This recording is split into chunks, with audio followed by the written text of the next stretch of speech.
Hallo und herzlich willkommen zu meinem Kanal. Heute nehmen wir uns eine spannende Frage vor. Brauchst du wirklich eine teure Kaffeemaschine, um guten Kaffee zu machen? Vielleicht hast du dich auch schon gefragt, ob der hohe Preis immer auch gleich besseren Geschmack bedeutet. Bleib dran, denn in den nächsten Minuten schauen wir uns das ganz genau an. Mit wissenschaftlichen Studien, persönlichen Erfahrungen und natürlich auch interaktiven Fragen an euch.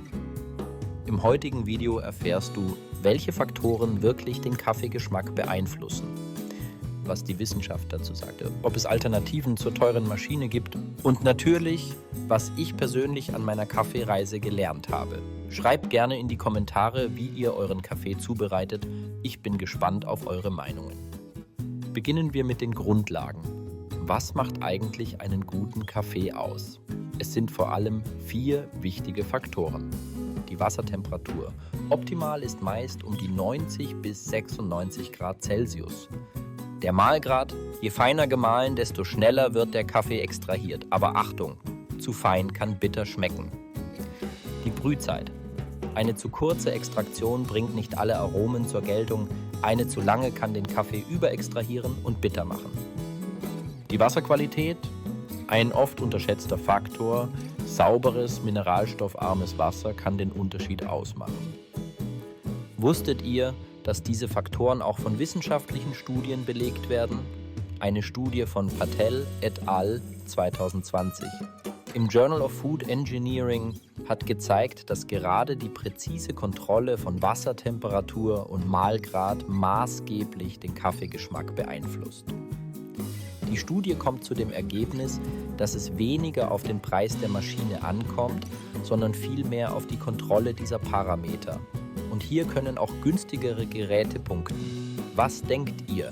Ist es eurer Meinung nach wirklich nur eine Frage der Technik? Oder spielt vielleicht auch das handwerkliche Können eine Rolle? Schreibt es in die Kommentare. Jetzt mal was Persönliches. Ich erinnere mich noch gut an meine erste Kaffeemaschine. Damals dachte ich, nur ein richtig teures Gerät könnte mir den perfekten Kaffee liefern. Ich investierte viel Geld, doch nach einigen Wochen merkte ich, dass ich die Maschine kaum richtig bedienen konnte. Also begann ich zu experimentieren. Ich variierte die Brühtemperatur, änderte den Mahlgrad und passte die Brühzeit an. Und siehe da, plötzlich schmeckte der Kaffee genauso gut wie mit der teuren Maschine, nur dass ich jetzt viel flexibler bin. Auch Freunde von mir schwören auf preiswerte Alternativen, wie zum Beispiel die Bialetti Moka Express oder die Hario V60 Dripper. Manche bevorzugen sogar die unkomplizierte Bedienung einer Melitta Aroma Fresh Filterkaffeemaschine. Letztlich hängt vieles von der Sorgfalt und der richtigen Einstellung ab. Habt ihr auch schon mal den Wechsel von einem teuren Gerät zu einem günstigeren Modell ausprobiert? Erzählt mir davon in den Kommentaren. Schauen wir uns mal den Vergleich an. Teure Kaffeemaschinen bieten oft eine sehr präzise Steuerung der Brühparameter, haben ein ansprechendes Design und eine hohe Verarbeitungsqualität, sind natürlich auch mit einem hohen Preis verbunden. Günstige Alternativen können mit etwas Know-how oft ganz gut mithalten. Erfordern möglicherweise mehr manuelle Einstellung und Experimentierfreude, bieten häufig ein hervorragendes Preis-Leistungs-Verhältnis, wenn du bereit bist, ein wenig zu experimentieren. Beispiele für gute, günstige Kaffeemaschinen. Melitta Aroma Fresh, eine solide Filterkaffeemaschine, die sich durch einfache Bedienung und gute Ergebnisse auszeichnet. DeLonghi Dedica Style EC 658.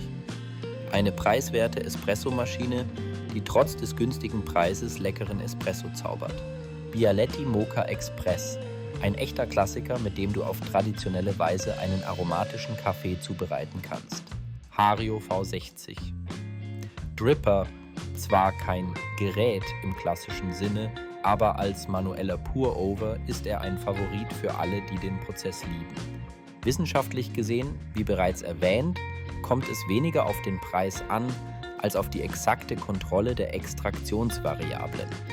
Schon geringfügige Unterschiede in der Wassertemperatur und im Mahlgrad können große Auswirkungen auf den Geschmack haben, egal ob man dafür 200 € oder 20 € ausgibt. Ein kleiner Denkanstoß an euch. Würdet ihr lieber Geld sparen und dafür ein bisschen experimentieren oder sofort in ein High-End-Gerät investieren? Schreibt mir eure Meinung in die Kommentare. Bevor wir weitermachen, ich habe jetzt schon so viele Kommentare von euch gesehen und ich bin super gespannt, welche Erfahrungen ihr gemacht habt. Falls ihr gerade dabei seid, drückt doch mal auf Gefällt mir und abonniert, damit ihr keine weiteren spannenden Themen rund um Kaffee verpasst. Nun, wie könnt ihr also aus jedem Kaffee das Beste herausholen, egal welche Maschine ihr habt? Hier ein paar Tipps aus meiner persönlichen Kaffeeküche. Experimentiere mit dem Mahlgrad. Probiere verschiedene Einstellungen aus. Falls dein Kaffee mal zu bitter schmeckt, könnte ein gröberer Mahlgrad helfen. Frage an euch: Habt ihr eine bevorzugte Einstellung oder Marke für euren Kaffee? Achte auf die Wassertemperatur. Nutzt ein Thermometer oder eine Maschine, die die Temperatur exakt kontrolliert. So vermeidest du Über- oder Unterextraktion. Verwende hochwertiges Wasser. Oft unterschätzt, aber ein einfacher Wasserfilter kann den Unterschied machen. Timing ist alles. Experimentiere mit der Brühzeit. Manchmal braucht es nur ein paar Sekunden mehr oder weniger, um den perfekten Geschmack zu erreichen. Diese Tipps helfen nicht nur, den idealen Kaffee zu brühen, sondern machen auch Spaß beim Experimentieren. Und denkt daran, es ist ganz egal, ob eure Maschine teuer oder günstig ist. Der Schlüssel liegt in der richtigen Anwendung und ein wenig Liebe zum Detail. Fassen wir zusammen. Wissenschaftliche Studien zeigen, dass exakte Kontrolle der Brühparameter entscheidend ist.